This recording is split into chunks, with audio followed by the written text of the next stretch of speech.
नमस्कार दोस्तों, स्वागत है आपका अपना YouTube चैनल राकेश मैथमेटिक्स में। तो चलिए बच्चों, आज पुनः हम मॉडल पेपर को लेकर के ही आए हैं। पिछले वीडियो में मैंने 1 से लेकर के 37 नंबर तक क्वेश्चन आप लोग को बताया था। जो भी बच्चे आज पहली बार देख रहे हैं तो निश्चित रूप से हमारे डिस्क्रिप्शन बॉक्स में पहले वीडियो का लिंक दे देंगे, वहाँ से देख लेंगे ताकि 1 से लेकर 37 तक का क्वेश्चन आपका सोल्यूशन हो जाएगा। तो आज हम लेकर के आएंगे 38 नंबर से। देखते हैं कितने क्वेश्चन आज हम लोग सॉल्व करते हैं। मेरे साथ साथ आप लोग भी बनाइए, आप लोग भी कमेंट करिए, देखें आपकी तैयारी कितनी है, आप में कितना दम है, पता भी तो चलेगा, है ना। चलिए स्टार्ट करते हैं। कल 37 नंबर तक मैंने बताया था कल के वीडियो में। तो चलिए पहले 37 नंबर पहुंच तो जाए। ऑब्जेक्टिव के सीरीज पे हम लोग चल रहे हैं अभी। पहले ऑब्जेक्टिव चलेंगे, उसके बाद कुछ दिन में फिर हम सब्जेक्टिव भी लेकर के आएंगे। मतलब मॉडल पेपर जो इंटरनेट में जारी किया गया है उन सभी क्वेश्चन का हल करेंगे। देखो यही क्वेश्चन तो है जी। क्वेश्चन 37 मैंने कल बता दिया था, यस आपको दिख रहा है स्क्रीन पे। अब हम लोग आज 38 में आए हैं। देखो 38 आपके सामने स्क्रीन पे दिखाई दे रहा ना बच्चों। चलिए यहाँ से हम लोग आज हल करने जा रहे हैं। आप लोग भी जल्दी जल्दी कमेंट करिए, देखिए आपकी तैयारी कितनी है।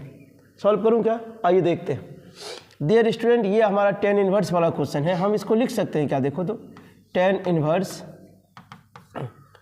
2x है ना, x माइनस 1 माइनस एक्स लिख सकते हैं।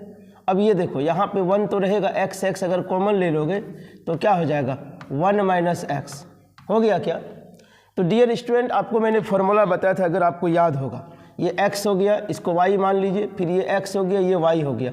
tan inverse x minus y बटे 1 प्लस एक्स वाई किसका फॉर्मूला होता है? याद करो, tan inverse x minus tan inverse y बोले तो 1 माइनस एक्स।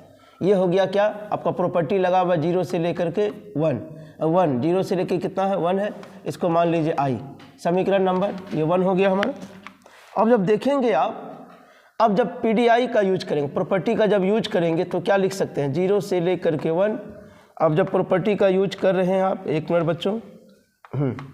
अब जैसे ही प्रॉपर्टी का यूज करिएंगे तो कहाँ जहाँ जहाँ x है वहाँ क्या रखना पड़ेगा? 1 माइनस एक्स, फिर माइनस, फिर यहाँ भी आ गया 0 से लेकर के 1। अगर यहाँ बात करोगे तो क्या हो जाएगा? tan inverse 1 minus x, property का यूज कर लिए। तो डियर स्टूडेंट बचा क्या 0 से लेके 1 tan inverse 1 minus x minus, अब देखो 1 कैंसिल, माइनस माइनस प्लस, और tan इनवर्स कितना हो गया x। बोलो हुआ कि नहीं हुआ? इसको मान लेते हैं dx। समीकरण नंबर 2। यहाँ है समीकरण नंबर 1 और यहाँ है समीकरण नंबर 2। जब दोनों को जोड़ोगे तो आई कितना आई हो गया 2i। तो क्या होगा? ये देखो माइनस में है और ये देखो प्लस में है, ये देखो प्लस में है, ये देखो माइनस है। पूरा कट गया ना, कट के कितना आया? 0 ना आया। तो 0 का इंटीग्रेशन क्या लिखते हैं? 0। तो i बराबर क्या हो जाएगा? 0 नहीं हो जाएगा क्या? देखो ऑप्शन में है कहीं 0, निश्चित रूप से कहीं ना कहीं होगा 0। देखो A-C-B-B, यहाँ देखो 0 है। ये आपका बी नंबर ऑप्शन आपका सही है। इसका आंसर आपका क्या हो जाएगा? 0 हो जाएगा। तो डियर स्टूडेंट, आप भी क्या करो, सॉल्व करने का प्रयास करो। आइए क्वेश्चन नंबर 39 पे चलते हैं। 39 नंबर पे क्या है? ये आपका देखो क्यूबिक इक्वेशन है। क्यूबिक का घनमूल वाला है ना, घनमूल नहीं घन वाला है। तो क्वाड्रेटिक है और क्यूबिक होता है। तो क्यूबिक वाला इक्वेशन का अगर ग्राफ की बात करोगे, ये ग्राफ कैसा बनेगा? x³ है तो ये ग्राफ ऐसे बनेगा, इस तरह से जाएगा ही, है कि नहीं। तो मैंने क्या देखा, x का वैल्यू 1 माइनस 2 है, मतलब इसका मतलब यहाँ कहीं ना कहीं कटेगा। एक आपका यहाँ कट रहा है, एक कहीं ना कहीं इधर जाएगा, जो कि आपको कितना दिया हुआ? 1 दिया हुआ। इसका मतलब अगर इसके बाद करोगे लिमिट का तो क्या होगा? -2 से लेके कहाँ तक जाएगा? 0 तक, x³ dx, फिर प्लस कहाँ से आएगा? 0 से लेके कहाँ तक? 1 x³ और dx, यही आएगा। x³ का इंटीग्रेशन क्या लिखते हो? x पे पावर 4 बटे कितना 4 हो जाएगा। फिर प्लस इनका क्या लिखोगे? x पे पावर 4 बटे 4, कहाँ से कहाँ तक? इसका है 0 से लेके 1 तक और इसका है -2 से लेकर के 0 तक। 0 रखोगे तो 0 ही हो जाएगा। अब 2 रखो, 2 दूनी 4 दूनी 8, माइनस 2 दूनी 4 दूनी 8 दूनी 16, अब बटे कितना हो गया 4। फिर प्लस, अब 1 रखोगे तो कितना आएगा? 1 बटे 4, 0 तो रखना ही नहीं। तो डियर स्टूडेंट, एरिया कभी नेगेटिव होता नहीं है, एरिया कभी नेगेटिव होता नहीं है, इसलिए इसका रिजल्ट कैसा हो जाएगा? पॉजिटिव। तो 16 और 1 कितना हो गया? 17, अब बटे कितना हो गया 4। तो देखो 17 बटे 4 कहीं है, देख लो 17 बटे 4 आपका ऑप्शन नंबर डी पे है ना। जब फटाफट क्लिक कर दीजिए आप लोग। चलिए आगे बढ़िए। नेक्स्ट, ये आपका इसी क्वेश्चन का था। हाँ आगे नेक्स्ट देखिए। अब देखो डियर स्टूडेंट, इस टाइप का क्वेश्चन कल भी हम लोग देख रहे थे। ये प्रॉपर्टी है कहाँ का, तो माइनस ए से लेकर के ए तक एफ एक्स और डी एक्स बराबर क्या लिखाए थे, 0 कब, जब एफ एक्स हमारा कैसा फंक्शन होता है, एफ एक्स हमारा ओड फंक्शन होता है, ये विषम फलन होता है, आपको पता होना चाहिए। तो यहाँ पे देख लो पावर में क्या है 19 है, विषम फलन है, तो कुछ सोचना नहीं है, तो फटाफट आंसर को ढूंढ लेंगे। क्या आंसर ढूंढेंगे, 0 इसका राइट आंसर हो जाएगा।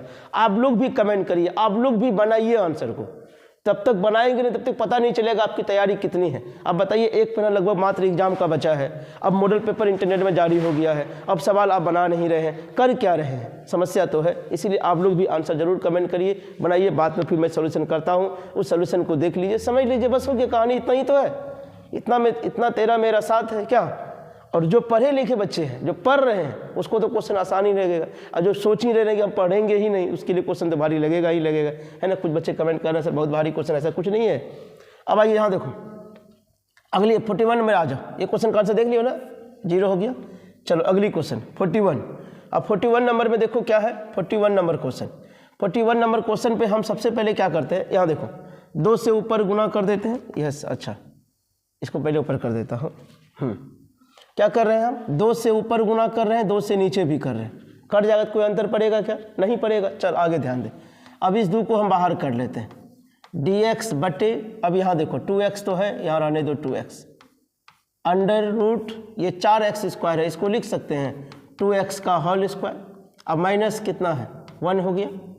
डियर स्टूडेंट, अगर याद करोगे ये किसी ना किसी का फॉर्मूला होता है, किसका फॉर्मूला होता है, याद करो, dx बटे x under root x square minus 1, किसका होता है, बताओ, सेक इन्वर्स x का होता है क्या, सेक इन्वर्स x का होता है। तो ये 2 तो पहले से बाहर है, इसका क्या हो जाएगा, सेक इन्वर्स x बोले तो 2x, अब प्लस कितना c। अब बच्चा यहाँ सुनो, x के बगल में कितना है, 2, बताए थे ना, जो भी बगल में रहता है वो बट्टे में होता है, तो ये 2 से ये 2 गया, तो आंसर क्या हो गया, सेक इन्वर्स 2x प्लस c है क्या, नहीं है, नहीं है, यहाँ है, यहाँ देखो sec inverse 2x plus c है, प्लस मतलब के तो है यहाँ, मतलब ऑप्शन नंबर बी आपका राइट है। ये फार्मूला को विशेष ध्यान दीजिएगा, इस फार्मूला के अकॉर्डिंग ही आपका ये प्रश्न था आपका, ठीक है। चलिए आगे बढ़िए, अगली क्वेश्चन 42 नंबर में आइए। 42 नंबर का क्वेश्चन डायरेक्ट फार्मूला है, वो भी कहाँ का है, स्पेशल इंटीग्रेशन का फार्मूला है। स्पेशल इंटीग्रेशन में मैंने 9 फार्मूला आप लोग को लिखाया था, उस 9 फार्मूला में से एक फार्मूला यहाँ देखो आपको दिया गया। फटाफट आंसर कमेंट करिए, 42 का आंसर क्या होगा, जल्दी जल्दी कमेंट करिए, फटाफट कमेंट करिए, इसका आंसर क्या होने वाला है डियर बच्चा सब। अब देखो x बट्टे 2 x square minus A square minus A square by 2, वाह वाह क्या बात है, ये तो फार्मूला हो गया, किसका फार्मूला हो गया जी, एक्स स्क्वायर माइनस ए स्क्वायर का रूट और इंटीग्रेशन। याद आया कुछ, प्लस वाला तो होगा नहीं क्योंकि यहाँ माइनस है, तो प्लस वाला कभी हो ही नहीं सकता, ये होगा नहीं क्योंकि ये होने के लिए साइन चाहिए। बस यही एकमात्र ऑप्शन आपको दिखाई दे रहा है, ऑप्शन नंबर बी। कौन सा, ऑप्शन नंबर बी आपका राइट आंसर होने वाला है। चलिए आगे बढ़िए, अगली क्वेश्चन 42 हो गया, 43 में आइए। 43 में आइए, देखो बच्चों ये आपका डिफिनिट इंटीग्रेशन का साइन 2x का क्या लिखते हो, माइनस कॉस 2x बटे क्या हो जाएगा 2, कहाँ से कहाँ तक है लिमिट, 0 से π/4। चलिए 0 रखोगे तो पहले माइनस को बाहर कर दो, अब π/4 रखो, तो कॉस 2 गुना π/4, अब बटे कितना 2, माइनस कॉस 2 गुना 0 बटे कितना 0। चलो माइनस रहेगा ही आपका, ये 2 से 2 खत्म हो गया, π/2 90 डिग्री का मान, 90 डिग्री का मान 0 होता है, cos 0 का मान 1 होता है, तो 1/2 हो गया, तो माइनस माइनस क्या हो गया प्लस 1/2। देखो देखो प्लस 1/2 कहीं है, ऑप्शन नंबर सी। बताओ इस टाइप का क्वेश्चन था कि नहीं था, एनसीईआरटी का भी क्वेश्चन है 7.9, अगर एनसीईआरटी पलटे होंगे अगर आप, तो ये क्वेश्चन आपको निश्चित रूप से मिला होगा। चलिए आगे बढ़िए अगली क्वेश्चन की ओर, 42 में आइए। ये 42 नंबर जो क्वेश्चन है आपके स्क्रीन में दिखाई दे रहा है, 42 क्वेश्चन भी आपको अभी जस्ट इससे पहले कुछ नंबर बताए थे हम। ये देखो कैसा फंक्शन है, ओड फंक्शन है ना, देखो आ गया ना, फिर माइनस ए से लेकर के ए एफ एक्स और डी एक्स आया ना, तो क्या बोले थे 0 होगा कब, जब एफ एक्स ओड फंक्शन होगा तब। तो सोचना नहीं ज़्यादा कुछ, क्या होगा इसका आंसर, ए नंबर आपका राइट इसका आंसर हो जाएगा। चलिए फटाफट क्लिक कर लीजिए, आप लोग भी आंसर क्लिक कर लीजिए। अब आइए 45 क्या है, 45 नंबर का जो क्वेश्चन आपको दिखाई दे रहा है, ये 45 नंबर का क्वेश्चन अवकल समीकरण से है। अवकल समीकरण को अंग्रेजी में क्या बोलते हैं, डिफरेंशियल इक्वेशन। क्या बोलते हैं, डिफरेंशियल इक्वेशन, और शॉर्ट में क्या बोलते हैं, डी बोलते हैं। क्या बोलते हैं, डी कहा जाता है इनको। तो इन टाइप का सवाल में मैंने बताया था, एक्स को एक तरफ वाई को एक तरफ, तो 3x स्क्वायर डी एक्स बराबर कॉस वाई और क्या हो जाएगा dy, इधर भी इंटीग्रेशन इधर भी इंटीग्रेशन, एक्स स्क्वायर का क्या लिखोगे, एक्स क्यूब बाई 3, कॉस का क्या लिखोगे, साइन वाई प्लस कितना सी, ये 3 से 3 गया, एक्स क्यूब इसको उठा के इधर ले दो, माइनस साइन वाई बराबर कितना सी। देखो ऐसा ऑप्शन कहीं है, 3x स्क्वायर यहाँ नहीं है, पहले क्या है एक्स क्यूब है, x cube minus sine y plus c, देखो यहाँ है ऑप्शन नंबर बी, बाकी कोई भी नहीं होगा। ओके बच्चों ध्यान रखिएगा कैसे सवाल बना, कॉस का तो प्लस में होता है इसीलिए प्लस है, इधर उठ के जाएगा तो माइनस हो जाएगा ना। यस आगे बढ़ो, अगली क्वेश्चन 45 हो गया। नेक्स्ट 46 में देखो क्या पूछा है, समाकलनीय गुणांक, इंटीग्रेटिंग फैक्टर। क्या पूछ रहा है, इंटीग्रेटिंग फैक्टर। क्वेश्चन में थोड़ा मिस्टेक है बॉस, क्वेश्चन में क्या है थोड़ा मिस्टेक, क्या है यहाँ y नहीं, यहाँ x होना चाहिए और यहाँ क्या होना चाहिए, y होना चाहिए, क्वेश्चन उल्टा है। अब देखो क्या बताए थे, यहाँ पहले 1 लाना है, इसको पहले डिवाइड करो, डिवाइड करोगे तो क्या हो जाएगा, dx by d y plus y बटे 1 माइनस वाई स्क्वायर, और फिर क्या हो गया x और ए वाई अब बट्टे क्या हो गया, यही सेम चीज़ से भागा लगेगा सब जगह, क्योंकि ये dx बटे डी वाई फ्री रहना चाहिए। अब x के जो बगल में ये पूरा किसका वैल्यू है, p का वैल्यू है, तो IF का फॉर्मूला क्या लिखते हो, e पे पावर p dx, डायरेक्ट लिख दें y बट्टे 1 माइनस वाई स्क्वायर, और क्या हो जाएगा dy हो जाएगा। नीचे वाले को t मानोगे ऊपर वाला आ जाएगा तो माइनस हो जाएगा, e पे पावर क्या हो गया माइनस, हाँ पुट कर लो, अगर समस्या पुट कर लो यहाँ, t बराबर 1 minus y square d t by d y, तो क्या हो गया माइनस 2y, अब ये 2 को यहाँ लेते आओगे तो माइनस 1/2 और 1 डी टी बट्टे टी को क्या लिखेंगे लॉग मोड t का मतलब 1 माइनस वाई स्क्वायर, हो जाएगा कि नहीं हो जाएगा।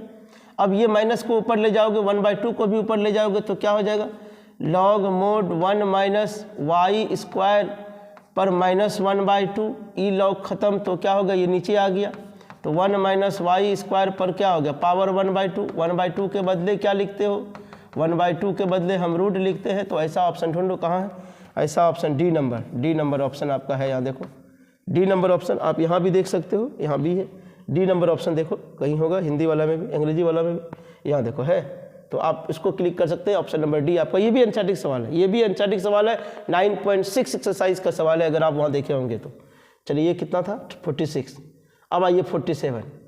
अब 47 नंबर का क्वेश्चन में तो मल्टीप्लाई है, मल्टीप्लाई करने में तो आप लोग माहिर हैं, चलिए मल्टीप्लाई कीजिए, ऐसे ना मल्टीप्लाई कीजिए, क्या होगा 3 तिया 9 प्लस 0 हो गया, फिर ऐसे मल्टीप्लाई करोगे 0 प्लस 13 तिया 39, फिर ऐसे मल्टीप्लाई करोगे 6 तिया 18 प्लस 0, फिर ऐसे मल्टीप्लाई करोगे 0 प्लस 9 तिया 27। अब आइए सबको देखो क्या क्या बचा, -9 39 18 और 27, देखो है -9 39 -9 39 -9 39 18 और 17, ऑप्शन नंबर सी। बहुत इंपॉर्टेंट क्वेश्चन है ये, छोटा छोटा क्वेश्चन आपके एग्जाम के लिए आता ही आता है। अब यहाँ देखो, अब ये देखो ये मज़े वाली सवाल है। अब इसका ऑर्डर देखो क्या है, 2 गुना 2, इसका ऑर्डर क्या है तो 1 गुना 2। मैंने क्या बताया था, मैट्रिक्स का मल्टीप्लिकेशन तभी पॉसिबल है, the multiplication is possible only when number of row of column of first matrix and number of row of second matrix. क्या दोनों बराबर है, बराबर है नहीं तो गुना होगा नहीं, तो देखो यहाँ लिखा हुआ है ना गुणन संभव नहीं है, बस वही हो जाएगा गुणन संभव नहीं है, मल्टीप्लिकेशन नॉट पॉसिबल। ध्यान रखिए क्योंकि ये पहला का कॉलम और दूसरा का रो ये दोनों आपस में बराबर होना चाहिए। चलो आगे बढ़ो, अगली क्वेश्चन में देखो, क्वेश्चन नंबर ये कौन सा था 48। अब आइए 49 में आ जाइए, क्या है बच्चों, अब इनके लिए, अब इनका क्या होगा, अब देखो इसका कितना है 1 रो 2 कॉलम, इनका क्या है 2 रो 1 कॉलम, इसका मतलब ये दोनों बराबर है, गुना होगा, गुना होने के तत्पश्चात मैट्रिक्स का ऑर्डर क्या होगा 1 गुना 1, ये 1 गुना 1 नहीं है, ये 1 गुना 1 नहीं है, ये 1 गुना 1 नहीं है, 1 गुना 1 यही है, तो यही आंसर राइट होगा। या नहीं तो सीधा आपको हल करना, हल करके भी चेक कर सकते हैं, 0 और +6 तो क्या हो गया 6 ही हो गया, वैसे भी आप निकाल सकते हो, है ना जी। कितना आसान क्वेश्चन है, बता ना रेनू सब, बताओ। देखो पढ़ने वाले के लिए सारे क्वेश्चन आसान होते हैं और नहीं पढ़ने वाले के लिए ये सब क्वेश्चन भी भारी लगता है, समझ रहे ना। अब आइए इनको देखिए, करो मल्टीप्लाई, ऐसे करोगे 7 दूनी -+14 हो गया, फिर इनको ऐसे करोगे ऐसे ही 13 दूनी क्या हो गया -26, बस यही आंसर होगा और कहीं जाएगा नहीं गाड़ी, देखो कहीं है 14 - 26 यही है आपका, देख लो ऐसे जाएगा फिर ऐसे जाएगा, बस कहानी खत्म है, बाकी कहीं नहीं जाने वाला है वो। चल आगे बढ़, अब आ जाओ 15 नंबर नहीं सॉरी 51 नंबर 51 में क्या करना है, ये मैट्रिक्स है, पहचानने में मिस्टेक मत करना। मैट्रिक्स अगर डिटर्मिनेंट है, अगर डिटर्मिनेंट रहेगा तो किसी एक रो या एक कॉलम में गुना करेंगे। अगर आपके पास मैट्रिक्स है तो क्या करते हैं, सब में गुना करते हैं।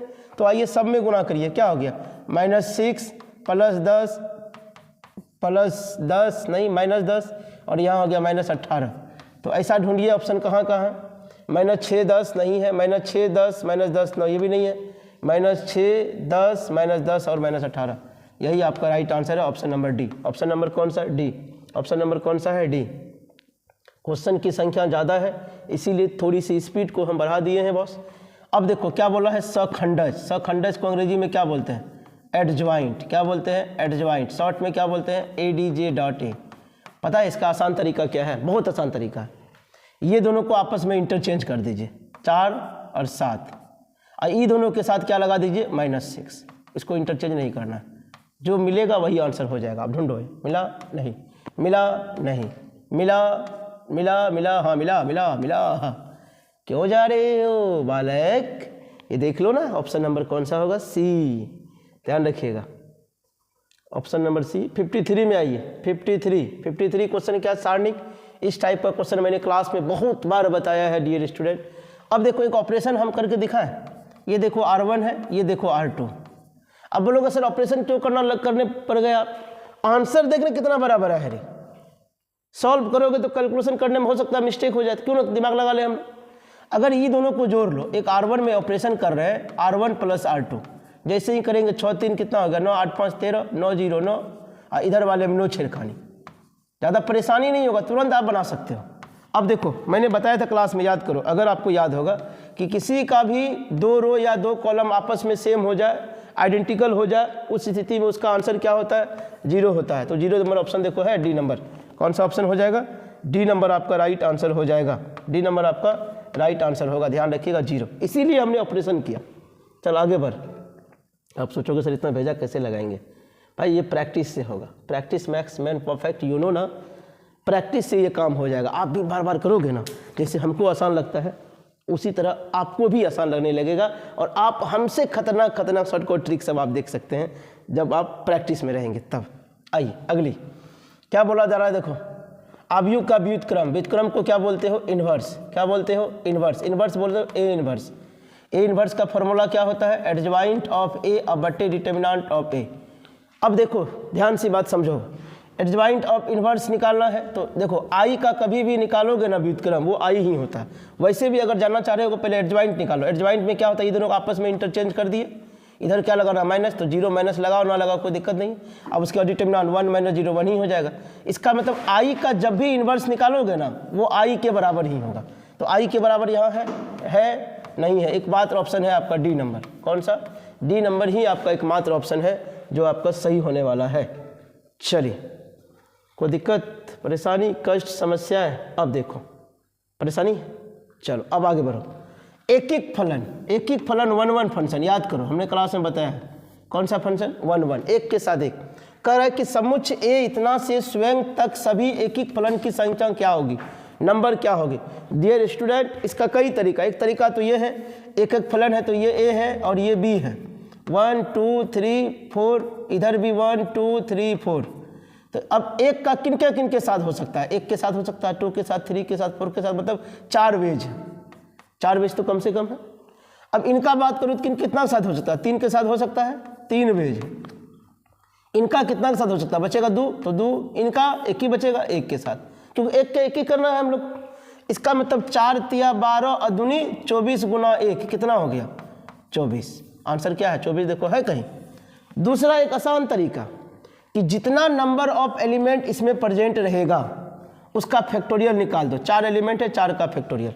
अगर याद करो फैक्टोरियल मैंने 11th में बताया है, क्या नियम है फैक्टोरियल का, 4 गुना 3 गुना 2 गुना 1 करोगे तो क्या आएगा, 24। वैसे भी आएगा, वैसे भी 24 है आपका, देख लो आंसर में, है ना जी। चलो आगे बढ़ो अगली क्वेश्चन की ओर। ये क्वेश्चन 55 था, आइए 56 यस। क्या बोला जा रहा है बच्चों, अभिलंब का दिक् अनुपात, डायरेक्शन वाला आया ना, डायरेक्शन रेशियो। इससे आसान क्वेश्चन हो नहीं सकता है, इससे आसान क्वेश्चन हो नहीं सकता। ये 3D का क्वेश्चन है और क्लास में मैंने कई बार बताया 3D बहुत इंपॉर्टेंट टॉपिक है। हमारा एक स्पेशल वीडियो डाला हुआ है 3D का, सब्जेक्टिव का भी और इम्पोर्टेंट ऑब्जेक्टिव का भी, उससे बाहर क्वेश्चन आ ही नहीं सकता है। आप सेपरेट ऑब्जेक्टिव वीडियो 3D का देख सकते हैं हमारे यूट्यूब चैनल में, वीडियो सेक्शन में जाइएगा, पूरा आपको वहाँ मिल जाएगा, एक एक करके ढूंढ के देखिएगा, आपको ये क्वेश्चन भी वहाँ मुलाकातें हो जाएगी। तो डायरेक्शन रेशियो के बारे में बात कर रहा है, तो सीधा आसान तरीका, इनके बगल में क्या है 3, इनके बगल में क्या है -5, इनके बगल में क्या है -7, मतलब कॉफिशिएंट को लिखते हैं, किसको लिखते हैं XYZ का कॉफिशिएंट। कहने का मतलब ABC के बारे में बात करते हैं, तो ढूंढो 3 - 5 - 7 कहाँ है, नहीं है, नहीं है, 3 - 5 7 नहीं है, यहाँ है, देखो है, ऑप्शन नंबर कौन सा हो गया D। बताओ, इस सब क्वेश्चन में परेशानी होगा तुम लोग को, इसलिए तो हम लेकर के आए हैं। आप लोग खाली लास्ट तक वीडियो को देखिए, ये सिनेमा नहीं देख रहे हैं आप कि गाना आया स्किप कर दे, कट कर दे, नहीं, पढ़ाई है, पढ़ाई को आपको बिना स्किप किए लास्ट तक देखना पड़ेगा, है ना। यस, चलो 56 आगे बढ़िए, 57 में आइए। क्या पूछ रहा है रे बच्चा लोग, दिक् अनुपात। अच्छा, ये तो आपको क्लियर समझ में आ रहा है, ये कार्टेशियन इक्वेशन, कार्टेशियन इक्वेशन का फॉर्मूला क्या बताए थे, x - x1 बट्टे a, y - y1 बट्टे b और z - z1 बट्टे क्या c। नीचे वाला जो होता है वो डायरेक्शन कोसाइन या डायरेक्शन रेशियो कहलाता है, और ऊपर वाला जो होता है वो पासिंग थ्रू पॉइंट, मतलब जिस बिंदु से गुजर रही है वो होता है। आपसे क्या पूछा, दिक् अनुपात। अब इसके नीचे में कुछ नहीं तो कितना है 1 1 1 है, तो दिक् अनुपात क्या हो जाएगा 1, 1, 1। तो 1 1 1 है, नहीं है, 1 1 1 है, यस है, ऑप्शन नंबर बी, बाकी जाना ही नहीं है हमको। बताओ, कार्टेशियन इक्वेशन था, कर्तयी समीकरण जिसको आप कहते हैं वो था। चलिए आगे बढ़िए, 57 58 में आइए। ये डॉट प्रोडक्ट है डियर स्टूडेंट, डॉट प्रोडक्ट का नियम बताए है ना, आई को आई से गुना करोगे 1, तो 11 तिया कितना हो गया 33, फिर 6 चौके कितना हो गया 24, फिर 7 एकम माइनस कितना हो गया 7, तो 33 - 31 बराबर कितना हो गया 2। देखो 2 है ऑप्शन आपका। आप लोग भी कमेंट करिए, बना करके देखिए क्या सही क्या गलत आ रहा है आपका, है ना, यह ज़रूरी है बच्चों। आगे बढ़िए, नेक्स्ट 59 में आइए। 59 में क्या कहा जा रहा है, देखो तो, सरल रेखाएं ये आपका दिया हुआ है, निम्नलिखित किस बिंदु से गुजरती। हाँ हेलो, जब गुजरने की बात आती है, जब गुजरने की बात आती है तो मैंने बताया था ऊपर वाला लेना है, और जब डायरेक्शन कोसाइन की बात आती है तो नीचे वाला लेना है। अब किस बिंदु से गुजर रही है, तो अब देखो भाई x1 के बगल में कहाँ गया, यस यही देख लो ना, कितना है 3, y1 के बगल में कितना है 4, z1 के बगल में कितना है 5, तो किस बिंदु से गुजर रहा है 3, 4 और 5, तो 3, 4 और 5 ऑप्शन नंबर ए है, देख लो यार, है कि नहीं है। हाँ, जब कहता है कि डायरेक्शन रेशियो तब 2 5 6, वो भी दिया होगा कहीं, नहीं दिया, अच्छा नहीं दिया, ये वाला हो जाता, लेकिन आपसे गुजरने वाली बात कर रहा है तो ऊपर वाला होगा 3 4 और 5, मतलब माइनस माइनस है तो इसलिए प्लस वाला होगा, अगर प्लस होता तो माइनस वाला होता, ध्यान रखिएगा। चलिए 59 हो गया, आगे बढ़िए नेक्स्ट 60 क्वेश्चन नंबर 60 में क्वेश्चन क्या है, देखो ध्यान से। दो समांतर रेखाओं के दिक् अनुपात इतना इतना हो तो x का मान क्या होगा बताइए। तो दो समांतर रेखाओं का जब बात करता है, समांतर रेखा मैंने क्या बताया, L1/L2 बराबर M1/M2 बराबर N1/N2, तो इसका मतलब क्या हो जाएगा 40/120 और 9/27 8/x, है ना रे, 4 तिया 12 9 तिया 27, इसका मतलब 1/3 बराबर 8/x, कोना कोनी गुना करो, x बराबर कितना हो गया 8 तिया 24, तो 8 तिया 24 देखो है। अगर इसी में समांतर रेखा नहीं रहता, लंब रहता, तब क्या करते आप, L1 L2 plus M1 M2 plus N1 N2 बराबर क्या कर देते 0 कर देते। ये किसके लिए, तो लंब जब रहता तब, मतलब परपेंडिकुलर रहता तब की बात कर रहे हैं, ठीक है बच्चों। चलिए आगे बढ़िए, अगली क्वेश्चन 60 हो गया, 61 में आइए। 61 क्या बोला जा रहा है, देखो कि F such that A tends to B, G such that B tends to C, एक एक फलन है, यूनिक फलन है, मतलब 1 1 फंक्शन है। ये A B C याद करो, हम कंपोजिशन ऑफ फंक्शन आप लोग को पढ़ाए थे, उस कंपोजिशन ऑफ फंक्शन में 4 प्रकार का था, गॉप, फॉग, गॉग और फॉप, याद है। ये 4 प्रकार का फंक्शन हम कंपोजिशन ऑफ फंक्शन में पढ़ाए थे। अब देखो A से B आपका डिफाइन है F, B से C आपका डिफाइन है कौन G। अब सब का 1 1 है, मान लो 1 2 3 है, 4 5 6 है, 7 8 9 है, सबका 1 का 1 के साथ है, 1 का 1 के साथ है। तो बताओ कह क्या रहा है कि बताइए गॉप कैसा होगा, A से C कैसा होगा ऑटोमेटिक है, बताइए एक का एक के साथ है कि नहीं है, ये सोचने वाली बात है। एक का एक के साथ है, एक का एक के साथ कहाँ, एक ही गाना चादक है क्या, वन वन फंक्शन है देखो, तो वन वन फंक्शन आपका राइट आंसर हो जाएगा। क्लियर बच्चों, चलिए आगे बढ़िए। क्वेश्चन नंबर 62, क्वेश्चन नंबर 62 में देखो क्या है, ये गुना देखो x लिखा है, गुना होना चाहिए भाई, क्रॉस प्रोडक्ट है ये। अब क्रॉस प्रोडक्ट निकालने का तरीका पता है आप लोगों को, चलो i j k क्या क्या है 1 4 और 2 3 -2 और 7, आइए इनको तोड़िए, प्लस माइनस और प्लस। जब 1 के i के अकॉर्डिंग बात करोगे तो क्या होगा, आजू बाजू ढक दीजिए 28, अब प्लस 2 दूनी 4, फिर माइनस j के अकॉर्डिंग बात करिए, आजू बाजू ढक लीजिए 7 - 3 दूनी 6, प्लस k के अकॉर्डिंग बात करिए आप, आजू बाजू ढक लीजिए -2 - 4 तिया 12, 28 4 32 आई, 7 में 6 गया 1 तो माइनस j, 12 2 14 -14 के।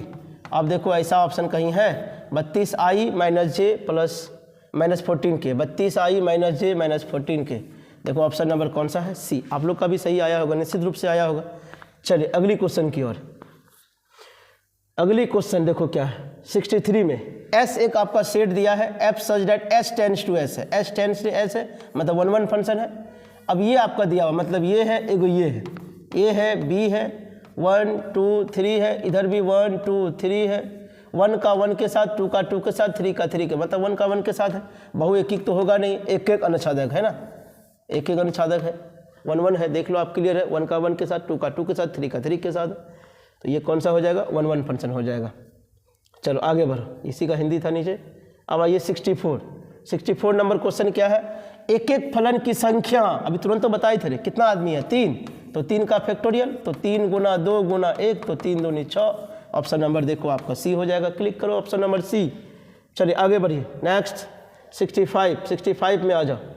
अभी कितना था 66 या 65, ये क्वेश्चन लगता है रिपीट कर दिया, कार्य 1 2 3 4 है, इसमें भी क्या बोल रहा है, x से x व्यंग x है, सभी आच्छादित फलों की संख्या क्या होगी। तो आच्छादक फलक की संख्या अगर बात करते हैं, 1 2 फंक्शन की बात अगर करते हैं तो हम लोग क्या करते हैं, जितना एलिमेंट रहता है उसका फैक्टोरियल कर देते हैं। फैक्टोरियल निकालने का तरीका क्या है, तो 4 गुना 3 गुना 2 गुना 1, 4 × 12 दूना 24 गुना 1 24 हो गया। देखो ऑप्शन नंबर आपका सी है। क्लियर बच्चों, सी नंबर ऑप्शन आप क्लिक कर दीजिए। चलिए आगे बढ़िए, 65 हो गया। अब आइए 66 में देखो क्या है, डॉट प्रोडक्ट है, आइए गुना करिए, बहुत क्वेश्चन है इसीलिए थोड़ा सा स्पीड हम लोग बढ़ते हैं। आई को आई से 1, तो 3 दूनी कितना हो गया 6, फिर 5 - 25 हो गया, फिर 7 चौके कितना हो गया 28, 28 और 6 34 -25 घटेगा तो 9 बचेगा, 9 है ऑप्शन में, ऑप्शन नंबर सी आपका राइट है। ऑप्शन नंबर आपका सी क्या है, एकदम राइट है बच्चों। चलिए आगे बढ़िए, अगली क्वेश्चन, सारे क्वेश्चन को देख लीजिए, 55 से 60 नंबर की गारंटी है, इससे 55 से 60 नंबर की गारंटी है। अब इस क्वेश्चन में क्या बोल रहा है, ऐसे पासे जिसके 3 फलकों पर एक अन्न है, अन्न 3 पर नहीं होगा भाई, अन्न 2 पर होगा। किस पर होगा, अन्न 2 पर 2 है तथा 1 पर फलक पर 5 है। कहने का मतलब पासा जब होता है तो पासा में कितना होता है घर, बताओ 6 घर होता है ना, 1 घर 2 घर 3 घर 4 घर और 2 6 घर। तो क्या बोल रहा है, एक पासे में जिनके 3 फलक पर 1 है, 3 फलक पर 1 हो गया, अन्न 2 पर 2 है, अन्न 2 पर 2 हो गया, और 1 फलक पर कितना है 5 है। क्वेश्चन में मिस्टेक था बॉस, ध्यान रखिएगा, क्वेश्चन में क्या था, मिस्टेक था, ध्यान रखेंगे आप। अब देखो यहाँ क्या बोल रहा है, को उछालने पर प्राप्त संख्याओं का माध्य को क्या बोलते हो अंग्रेजी में, मीन या एवरेज भी कहते हो। मीन निकालने का तरीका क्या होता है, मीन निकालने का तरीका क्या होता है, सबको जोड़ दीजिए, अब बटे कितना कर दीजिए, जितना संख्या है तो सबको जोड़िएगा, तो 1 + 1 + 1 + 2 + 2 + 5, अब बटे कुल 6 होगा, 1 1 2 1 3 और 2 5 और 2 7 और 5 12, अब बटे कितना 6, कटेगा तो कितना निकलेगा 2 है ऑप्शन में, देखो कहीं होगा, ऑप्शन नंबर 2 है। देखो यहाँ आया समझ में, क्या क्वेश्चन में मिस्टेक था थोड़ा सा वहाँ पे, इसलिए याद रखिएगा 3 फलक पर 1 था, 2 पर 2 था और 1 पर 5 था, सबको जोड़ दिए और जोड़ने के बाद जितना संख्या था उससे भागा दे दिए, बस हवा लगाओ, आगे बढ़ो। 67 नंबर हो गया, 68 में क्या बोल रहा है, हाँ अब 68 नंबर का क्वेश्चन क्या है, देखो यहाँ, एक ताश की एक गड्डी से यात्री 2 पत्ते निकाले जाते, यदि प्राप्त इक्कों की संख्या x हो तो EX का मान क्या होगा बताइए। अब ताश का पत्ती है, ताश का पत्ती से हमको क्या करना है, निकालना है, क्या निकालना है, तो इक्का का निकालना है। अब बताओ इक्का कई ठो कुल होता है, 4 इक्का होता है, कुल कार्ड कितना होता है 52 होता है, तो 4/52 काटोगे तो कितना निकलेगा 1/13। ये आने का हुआ, ये क्या हुआ आने का संख्या होगा। ये किसका संख्या हुआ आने का संख्या होगा। अब नहीं आने का संख्या क्या होगा बताओ, ये सक्सेस है। अब फेल्योर 1 - 1 नहीं आने का क्या हो जाएगा 12/13 हो जाएगा। अब बताओ अगर हम इसका बाद करें हम क्या क्या आ सकता है। ये देखो यहाँ हम बात करने जा रहे हैं, 3 कॉलम बना लेते हैं। यस, अब यहाँ देखो 1 2 0 हो सकता है, एक भी नहीं आए। दूसरा हो सकता है 1 आ जाए, दूसरा हो सकता है दोनों आ जाए। ये x हो गया, ये आपका क्या निकालने बोल रहा है ex, तो ex ही दोनों का मल्टीप्लाई वैसे करना पड़ेगा तो 0। अब देखो मतलब ऐसा होगा कि एक भी बार नहीं है तो नहीं आने का कितना, फेल्योर का कितना, ये फेल्योर है और ये सक्सेस 12/13। तो 12/13 और गुना क्या हो गया, दोनों वही होगा 12/13, मतलब 144/169 हो जाएगा हमारा। अच्छा ये गुना नहीं करना, यहाँ पे एक कॉलम और बढ़ा देंगे हम लोग, तब रहने दो, इसी गुना करके यहाँ लिखे, मान लीजिए यहाँ बढ़ा देंगे हम लोग, ई का है ना। अब एक का एक बोलता सक्सेस, दूसरा बोलता फेल्योर। सक्सेस कितना है 1/13, फेल्योर कितना 12/13, तो 1/13 गुना 12/13। ऐसा भी तो आ सकता है पहले फेल्योर हो जाए और बाद में सक्सेस हो जाए, तो क्या होगा 12 एकम 12, 12 12 24/169 हो गया। दूसरा देखो, अब दोनों सक्सेस का मतलब 1/13, 1/13 और गुना 1/13, तो इसका मतलब 2 कितना हो गया 169। अब इनको इससे गुना करो तो 2 दूनी कितना होगा 4/169। इसको गुना करोगे क्या होगा 24/169। इनको गुना करोगे तो 0 होगा। अब सबको जोड़ दीजिए, जोड़िएगा तो 24 और कितना है 4 28, यहाँ 24 है और यहाँ 10 2 एकम 2 ना होगा, 1 1 1 होगा, 2 दूनी हाँ 24 और 2 कितना हो गया 26 बट्टे कितना हो गया 169। और काटो तो कैसे काटोगे 13 दूना 26 और 13 तिया 69, तो 2 कितना हो गया 13, तो 2/13 है। देखो तो 2/13। ये प्रोबेबिलिटी का सवाल था, किसका था प्रायिकता का सवाल था। ये क्वेश्चन नंबर 68 था। चलिए आगे बढ़िए, 69 में आइए। x का प्रायिकता बढ़ना चाहिए, यहाँ है क्वेश्चन, इसका क्वेश्चन यहाँ देखो 69 क्वेश्चन यहाँ देखो।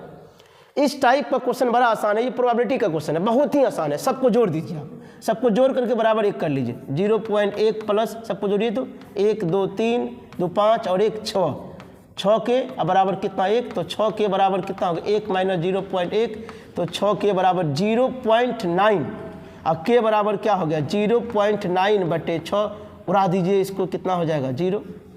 अब हम करते क्या है, काटते हैं। काटेंगे तो क्या होगा 2 तिया 3 तिया 6 और 3 तिया 9, अच्छा 2 तिया 6, तो 3 कितना हो गया 2 गुना 10 और 10 दूनी 20। हम कहते क्या है, यहाँ हमको पुराना है कितना, यहाँ पुराना है हमको 100, 10 दूना 20 हो गया, 5 से ऊपर गुना कर दीजिए, 5 से ऊपर कर दीजिए, 5 तिया 15/100, इसका मतलब 0.15। क्या शॉर्टकट नियम में आप लोगों को समस्या हो गया जी। ऑप्शन देखो होगा क्या किए, देखो हमेशा कोशिश करो नीचे 100 लाने का। अगर नीचे 100 आएंगे ना तो उससे क्या होगा पॉइंट निकालने में आसानी हो जाता है, उतना अंक के बाद पॉइंट बैठा दीजिएगा। बस कितना आया हुआ था 20 तो आया हुआ था ही, अगर 20 से 5 से गुना करते 100 आ जाता मेरा ना। चल आगे बढ़, अगला एक और क्वेश्चन है, कहाँ गया, हाँ 70, हाँ वाह बड़ा सुंदर क्वेश्चन है भाई। ये भी क्या लिखा हुआ है देखो तो, एक कलश में, लॉजिक वाला क्वेश्चन है, एक कलश में 5 लाल है 2 काली है और 2 गेंद याद से निकाली गई है। यदि x काली गेंद की संख्या हो तो निम्नलिखित में x का संभावित मान नहीं होगा। क्या बोल रहा है, नहीं होगा। अब 2 गेंद निकालना है, हो सकता है दोनों काली गेंद नहीं हो सकता है एक काली गेंद हो एक लाल हो जाए, हो सकता है दोनों काली ये गेंद हो जाए। तो मतलब 0 1 और 2 तो आ सकता है, नहीं भी आ सकता है, एक आ सकता है और 2 दोनों आ सकता है। कौन नहीं आ सकता है, तीसरा तो नहीं ना आएगा, तीसरा कोई आएगा नहीं आएगा। देखो ये है ही, ये भी है ही, ये भी है ही, तीनों सही है, लेकिन आपसे सही वाला नहीं पूछा, आपसे क्या बोल रहा है संभावित मान नहीं है, तो संभावित मान ये नहीं, ऑप्शन नंबर डी आपका राइट होगा, है ना बच्चों। हाँ क्वेश्चन को थोड़ा ध्यान पूर्वक पढ़ना है, ऐसे नहीं भाई। अब अगला आ जाओ, और करें क्या, कितने क्वेश्चन है देख लेते हैं। अच्छा ये सब क्वेश्चन को रहने देते, अगले 30 क्वेश्चन अगले क्लास में करेंगे, क्या बहुत कर लिया आज हम लोग, 70 क्वेश्चन कर ही लिए ना। तो डियर स्टूडेंट आप लोग कमेंट करिए, बताइए आप लोग को कैसा लग रहा है, मज़ा आ रहा है, या किसी टॉपिक में अगर प्रॉब्लम है, किसी टॉपिक में अगर समस्या है कि सर उस टॉपिक का भी वीडियो आप बनाइए। अगर आप कमेंट करेंगे तो हम निश्चित रूप से आपके कमेंट को हम पढ़ेंगे, समझेंगे कि हाँ सही में बनाना चाहिए। अगर वीडियो नहीं होगा हमारे वीडियोज में जाकर के क्लिक करके देखेंगे, अगर नहीं मिला तो निश्चित रूप से अगली वीडियो में हम उस टॉपिक को भी लाने का प्रयास करेंगे। डियर स्टूडेंट आपसे यही उम्मीद करते हैं आपकी उम्मीद हमसे जुड़ी है, आपकी उम्मीद हमसे जुड़ी है, तो हम उस पर खरे उतरेंगे और आप लोग भी खरे उतरिए, खूब मेहनत करिए। ये जितने भी समय बचे हुए इस समय को इतने अच्छे से यूटिलाइज करिए, बस मैथ में आपको भी इस बार 100 में 100 ला करके दिखाना है। क्या इसी आशा, इसी विश्वास के साथ चलिए हम लोग मिलते हैं अगले एपिसोड में। तब तक आप लोग अपना बहुत ख्याल रखिए। धन्यवाद।